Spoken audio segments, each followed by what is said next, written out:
Right now, there is a tax being taken from you, not by your employer, not by the IRS, and not listed on any pay stub you have ever received. It is invisible, relentless, and it is draining your bank account every single day. It is called inflation, and in 2026, it might be the biggest threat to your financial future. Let's start with a number that should make you uncomfortable: $100.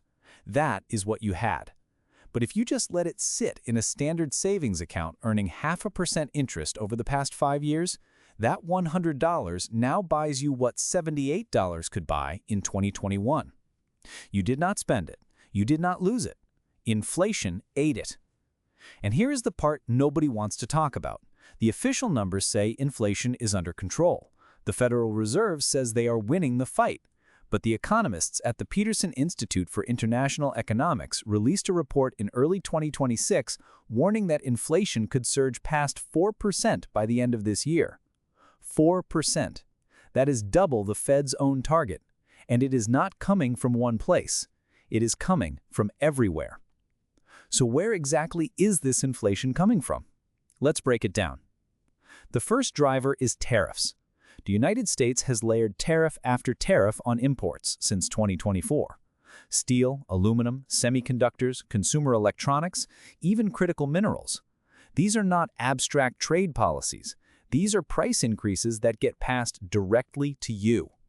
When it costs more to import the raw materials that go into your car, your phone, your refrigerator, you are the one who pays the difference.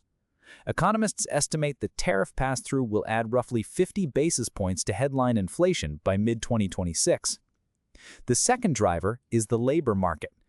Immigration policy has dramatically tightened over the past 2 years. The Federal Reserve estimates that the break-even level for monthly job gains, the number needed just to keep unemployment stable, has dropped from 150,000 in 2024 to below 90,000 today.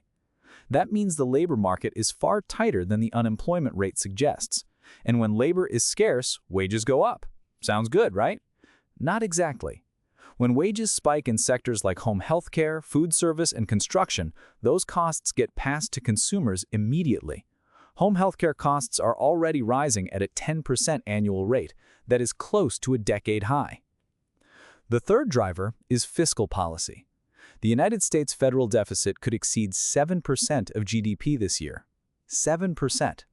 To put that in perspective, that level of deficit spending used to be reserved for wartime or severe recessions. But right now, the economy is not in recession.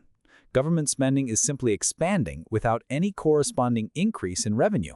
And when the government floods the economy with money while goods and services stay limited, prices go up. It is the most basic principle in economics. More money chasing the same stuff equals higher prices. And here is the fourth driver that almost nobody's paying attention to. Monetary policy is actually looser than it looks. Yes, interest rates are technically still elevated, but household debt service ratios sit near historic lows. Credit spreads are exceptionally tight. Household net worth in the United States exceeds $180 trillion. People still have money to spend, and they are spending it. The Cleveland Federal Reserve suggests that the neutral interest rate, the rate that neither stimulates nor restricts the economy, may have risen by 50 to 75 basis points higher than the Fed currently estimates. If that is true, then the Fed's current rate is actually stimulating the economy, not restricting it. They think they are pressing the brake, but they might actually be tapping the gas. Now, let's talk about what this means for your savings. If inflation hits 4% this year and your savings account pays you 0.5%, you are losing 3.5% of your purchasing power every 12 months. On a $50,000 savings account, that is $1,750 gone. Not spent, not invested, just evaporated.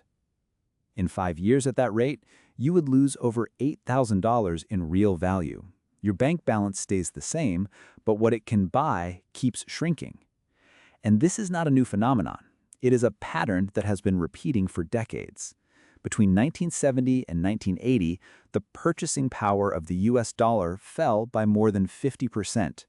People who kept their money in savings accounts watched helplessly as inflation devoured their wealth. We are not in the 1970s yet, but the warning signs are eerily similar. Rising government spending, trade disruptions, energy price volatility, a central bank that may be underestimating the problem.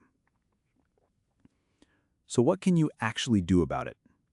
First, understand that cash is not a safe haven. It feels safe, it looks safe, but holding too much cash when inflation is running above your interest rate is a guaranteed way to lose money. Think of it this way. If someone told you they had an investment that was guaranteed to lose 3% a year, you would never buy it. But that is exactly what a savings account becomes during periods of high inflation. Second, consider assets that historically keep pace with inflation. Treasury inflation-protected securities, known as TIPS, are government bonds whose value adjusts with inflation. Real estate has historically been a strong inflation hedge, though the current housing market presents its own challenges. Commodities, including gold and energy, tend to rise when inflation rises. Even broad stock market index funds, while volatile in the short term, have outpaced inflation over every 20-year period in modern history. Third, and this might be the most important, pay attention to real returns, not nominal returns. If your investment made 8% last year, but inflation was 4%, your real return was only 4%. That distinction matters enormously over time. Financial literacy is your best defense against the inflation tax. The uncomfortable truth is this: inflation is a wealth transfer. It moves purchasing power from savers to borrowers, from workers to asset holders, from those who keep cash to those who own things. Every time prices rise and your income does not rise by the same amount, you are on the losing side of that transfer. And the people making the policy decisions that drive inflation, the central bankers, the lawmakers, the trade negotiators, they are rarely the ones who feel the consequences first. It is always ordinary people. People buying groceries, people paying rent, people trying to save for retirement. The inflation tax is the most regressive tax in existence. It hits the poorest the hardest because they spend the highest share of their income on necessities, food, housing, energy, the very categories where prices are rising the fastest. So here's what you need to remember. Inflation is not some abstract economic indicator. It is a direct assault on your financial future. And in 2026, with tariffs rising, labor markets tightening, government spending surging, and monetary policy potentially looser than anyone realizes, the conditions are set for inflation to surprise everyone on the upside. Do not wait for the headlines to tell you it's a problem. By then, the damage is already done. Educate yourself, adjust your strategy, protect your purchasing power, because nobody else is going to do it for you. If this breakdown opened your eyes, subscribe to The Money Lens. We put a lens on how money really moves and what it means for your wallet. Hit that subscribe button and turn on notifications so you never miss a deep dive.